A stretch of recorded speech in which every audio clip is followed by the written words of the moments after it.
As we are now halfway through the 2025 college football season, we now know which quarterbacks are legit and which ones are frauds. Every offseason, there are players who are ridiculously hyped up, and in today's video, I want to talk about 10 quarterbacks who in my opinion have been extremely disappointing. I'm not necessarily going to pick who I think the most disappointing is, but I'm going to give you 10 examples of quarterbacks who I think have just not lived up to the hype or have not been as good as advertised. But before we get started, if you're a big fan of college football, be sure to subscribe to the channel, leave a like if you support today's video, and let me know what player, team, topic, or situation I can cover next. Now let's go ahead and get started and talk about the most disappointing quarterbacks in college football this year. The first guy I want to start with is Gio Lopez from North Carolina. I wouldn't necessarily say anybody thought this guy was going to take over the world or be the #1 overall draft pick, but he was the quarterback that Bill Belichick had handpicked. After being a 2-star recruit coming out of high school, Gio Lopez ended up at South Alabama, where he started most of the 2024 season. He had thrown for 2,600 yards and 18 touchdowns, and also was a threat with his legs. He became a late addition to North Carolina's quarterback room as he came in after the spring portal window. Lopez was projected to be the starting quarterback, and so far in 2025, things have gone horrendously wrong for him. So far, he's completed 42 of 67 passes for 430 yards with 3 touchdowns and 3 picks. He does have 1 score on the ground as well, but Lopez has not only not played well, he's been underperforming, he's been hurt, and North Carolina football is in a terrible spot. It seems like everything is pretty messed up in Chapel Hill, so not all the blame should be thrown on Gio. But after being the guy that was supposed to help Bill Belichick in year 1, Gio Lopez has been quite disappointing, unfortunately. Unfortunately, for the second straight year, I have been fooled by the Kairen Jones hype. Ever since he was coming out of high school as a 4-star recruit, I thought Kairen Jones was going to be special. He ended up playing just 1 year at Baylor all the way back in 2022 before he would elect to transfer to Blacksburg ahead of the 2023 season. He ended up beating out Grant Wells by the end of the season, throwing for 2,000 yards and 17 touchdowns, while also rushing for nearly 1,000 yards and 5 touchdowns. Kairen Jones was at his best during that 2023 season, and last year he was also extremely disappointing. He regressed, throwing for only 1,500 yards and 10 touchdowns while doubling his interceptions. Going into 2025, he was expected to help Brent Pry and the Virginia Tech Hokies get back on the map, but unfortunately, through the first half of the season, Jones still hasn't really been all that great. He's only thrown for 1,200 yards with 9 touchdowns and 4 interceptions, and only has 200 yards rushing. He was extremely inaccurate in that game against South Carolina, and also had some of their worst losses in recent memory, including that Vanderbilt game, and especially that Old Dominion game. Jones is a crazy athlete who seemingly has unlimited potential, but he's just not been able to put it together, and some of that is on him, and some of that is probably on the coaching staff. Unfortunately, Kairen Jones has gone down as a disappointment this year. Going into this offseason, we heard about Mark Gronowski being the new face of Iowa football, who is finally going to change things. Over the last couple of years, it seems like Iowa could barely complete a forward pass, but Mark Gronowski was totally going to change that. He had spent the last 4 years at South Dakota State, winning some national championships, and having over 10,000 yards and over 120 touchdowns. Gronowski was one of the winningest quarterbacks in college football history, was one of the most accomplished players in all of college football, and for some reason he chose to go to Iowa. Again, I'm not any of these players, and I can't really judge any of their decisions, but going to Iowa as a quarterback is not exactly the best move. I mean, ask Spencer Petras or Cade McNamara about that. But like all things in life, people always claim magical changes are going to happen, and that is not what has happened so far in 2025. Through the first 2 games, Gronowski had the least amount of yards for a starter in Big Ten history, and so far he's only thrown for 600 yards with 3 touchdowns and 2 picks. He has rushed for 7 scores on the ground, which has been pretty impressive, but a lot of this has come in garbage time against bad teams. Gronowski has also battled an injury, and it seems like his decision to go to Iowa may end up costing him. He went from one of the most accomplished players in all of college football, granted it was at the FCS level, to now struggling to get things going at Iowa. Considering the hype, Gronowski has not been able to make things work this year. Our next example is Ben Gulbranson. I guess it's hard to say a player's been disappointing when there wasn't much hype to begin with, but Ben Gulbranson, the new starting quarterback at Stanford, has had a pretty bad year. After coming out of the state of California, he arrived at Oregon State and was sort of an on and off starter throughout the last 4 seasons at Oregon State. For his last season of eligibility, he would elect to transfer over to Stanford, where somehow he beat out former hotshot Elijah Brown for the starting gig. Frank Reich, I guess, liked what he saw in Ben, but so far through the first half of the season, Gulbranson has struggled. While he has thrown for 1,200 yards, he has 5 touchdowns and only 3 interceptions, and is pretty much a stick stuck in the mud as he has negative 100 rushing yards. This means he's getting sacked and isn't mobile at all, and Stanford also isn't winning any football games. His QBR is 117th in the nation, which is obviously not very good, and Stanford's in a bad spot, and again, you can't blame most of this on Gulbranson, but he's been pretty disappointing this year. Our 5th example is another player similar to Gulbranson in Preston Stone from Northwestern. After putting up video game-like numbers in high school in Texas, Preston Stone would arrive at SMU as one of the highest rated quarterbacks in school history. He actually ended up having a really good 2023 season as he had thrown for 3,200 yards and 28 touchdowns. He was considered one of the better quarterbacks going into the ACC in 2024, but it would barely last. After just a couple of plays, he was eventually benched in favor of Kevin Jennings, who would lead SMU to an ACC championship berth and a college football playoff appearance.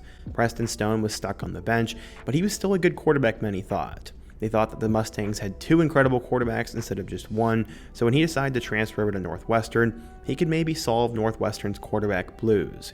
Just like Iowa, the Wildcats are one of the worst places to play quarterback in recent memory, and so far this season, Stone has been pretty disappointing. In week 1, he had a horrible game against Tulane, and he's been a little bit better since then, but on the year, he still only has 918 yards, 7 touchdowns, and 6 picks, and just like Gulbranson, he's not mobile, as he only has 14 total yards rushing. His QBR is also 109th in the country, so Preston Stone has been disappointing compared to his hype, but to be fair, I don't think anybody was thinking he was going to win the Heisman regardless.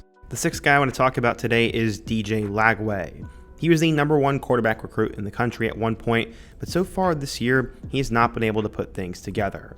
I mean, this guy was absolutely absurd coming out of high school, as he was the Gatorade National Player of the Year and the #3 overall player in the country. He was Billy Napier's biggest win as a head coach in terms of recruiting, and last year filling in for Graham Mertz, he had thrown for about 1,000 yards and 7 touchdowns, but had an absurd high 7 interceptions. Many were banking on Lagway taking the next step, and I remember Paul Feinbaum saying something about him being one of the best quarterbacks he'd ever seen. We all thought it was a bunch of nonsense. He has thrown for 2,000 yards and 12 touchdowns, but he still has 9 interceptions and has kind of floundered in some of their bigger games. His biggest win by far comes last week against Texas. But I would say Lagway hasn't been bad this year, but he has not lived up to expectations either. Billy Napier desperately needs this guy to be as good as advertised in order to keep his job, and with the ridiculous rough slate they have in the SEC, he just needs to be better. I know he's still young, but I feel like Lagway has just not taken that next step yet, and I'm not sure if he will. He is also battling some injuries. Similar to DJ Lagway, Cade Clubnik was at one point considered the #1 high school quarterback in the class of 2022. He came out of Westlake High School in Texas, and not only did he put up great stats, but he was also a winner. Clemson seemingly had found their guy of the future, and Clubnik took over by the end of the 2022 season, and in 2023, he had thrown for 2,800 yards and 19 touchdowns. He took the next step in his progression in 2024, leading Clemson to the college football playoff and throwing for 3,600 yards and 36 touchdowns, and also rushing for 500 yards and 7 touchdowns. Because of all this, he was considered the #1 quarterback prospect for the 2026 draft, as many preseason mock drafts had him going in the top 5, some of which even having him go #1 overall. Unfortunately, Cade Clubnik has sputtered out in 2025 so far, as this season he's only thrown for 1,200 yards with 10 touchdowns and 4 picks, but there have been 2 big problems. He's disappeared in their biggest games, and he also only has 56 yards rushing. It seems like Clemson's ability to run or their offensive line is just not the same this year, and that's not helping out Cade at all. Plus, Antonio Williams has been injured. But either way, Cade Clubnik needs to be better. Bryant Wesco and TJ Moore are just as talented, and his numbers have dropped, and he's been extremely disappointing this year and has seemingly played his way out of the first round of next year's draft class. There's still time to fix things, but you could argue no one's had a bigger stock crash than Cade has this year. The other guy in the class of 2022 that everybody was obsessed with was Drew Aller. Coming out of Medina High School in Ohio, he was a guy who went from a 3-star to a 5-star in just 1 year, and he was also arguably the #1 quarterback in his class, depending on which site you looked at. Aller arrived as the backup to Sean Clifford in 2022, playing a little bit, but then he would take over in 2023. He ended up throwing for 2,600 yards and 25 touchdowns, but he had disappeared in the biggest games. It was sort of the same story in 2024, as he did improve his numbers all across the board to 3,300 yards and 30 total touchdowns, but again, he had some bad performances against the best teams, and many were just wondering if he'd ever actually take that next step. It seemed like he had all the physical traits down, but the intangibles just weren't quite there. He decided to come back for the 2025 season and hopefully improve even more, but so far this year, he's been disappointing. He has less than 1,000 yards halfway through the season, has only 8 touchdowns, and also has 2 interceptions. He was pretty much non-existent in that whiteout game against Oregon, and then last week, he was okay against UCLA, but they lost to UCLA, the worst Power 4 team in recent memory, and it seems like he's just not been able to elevate his game, elevate the team, or capitalize on all the physical gifts he has. He's not a bad quarterback, but he's been underwhelming. We've been hearing about how Drew Aller is going to take over college football for 3 years now, and I'm still waiting for that day to happen. For our second to last guy, we're going to talk about the quarterback who faced off with Drew last week, and Nico Iamaleava. Coming out of high school, he was 6'6", a volleyball prodigy, and a football prodigy. It was rumored he was given $9 million to go to Tennessee, and the 5-star recruit would be a backup to Joe Milton in 2023 before taking over last season as the starter. He threw for 2,600 yards and 19 touchdowns, but more importantly led Tennessee to the college football playoff, which is exactly what Vols fans really wanted. He was supposed to take the next step in 2025, but he wanted more money and held out of spring practice, so Josh Heupel showed him the door. He decided to transfer across the country over to UCLA, where he basically swapped places with Joey Aguilar, who was transferring to UCLA from App State, but now he would go to Tennessee, and Nico would be the starter at UCLA. It was all an interesting situation, but so far this year, Nico has been horrendous. He only has 954 yards with 6 touchdowns and 3 picks. He has utilized his legs a lot recently though, especially in this last game against Penn State, but the first 4 games were some of the worst performances for a single team we've seen in recent memory. The asterisk is this Penn State game, but so far you could argue that Nico has been the most disappointing quarterback in college football. He was considered the #1 overall transfer over guys like Fernando Mendoza, John Mateer, and Carson Beck, and to put up these kind of stats and have these kind of performances is unacceptable for a quarterback that hyped up. Nico has been disappointing, but maybe with the interim head coach and what just happened last weekend, he will change the narrative and have a big finish to this season. I'll be honest, I'm not a big fan of pop culture or the things that everybody else likes, so when many were talking about Arch Manning being the best football player ever, I got really sick and tired of it. If his name was Arch Jones, some thought he would have been a 3-star recruit, and the obsession with the Mannings in my opinion is a little bit annoying. Arch though still had good numbers coming out of high school, and it'd be cool to see what he could do at Texas. He spent the last 2 years as a backup to Quinn Ewers, and taking over in 2025, Manning was supposed to take over the world, lead the #1 Texas Longhorns to a title, and go #1 overall in the draft. It hasn't exactly happened yet, as Texas is no longer ranked, people have been booing Manning at the games, and he has disappeared in the biggest moments. He wasn't all that great against Ohio State, but he got a pass because it was his first start on the road against one of the best defenses in the nation. This past weekend, he pretty much single-handedly lost the game to Florida, as it was kind of funny that the backup quarterback came in and actually gained them like 30 yards in that last drive, but so far in 2025, Manning only has 1,100 yards with 11 touchdowns and 5 picks. His best games have come against the 3 worst teams on his schedule, as against Ohio State and Florida, he has a combined 3 touchdowns and 3 interceptions. Without those 3 games against terrible opponents, Manning would be considered one of the worst quarterbacks in college football right now. I think it's unfair the expectations that have been placed on him, and I think he's definitely been crippled by it. But at the same time, for a guy who had so much hype and was supposed to take over the football world, he's not really done anything special so far this year, and I'm not sure if that really changes, to be honest.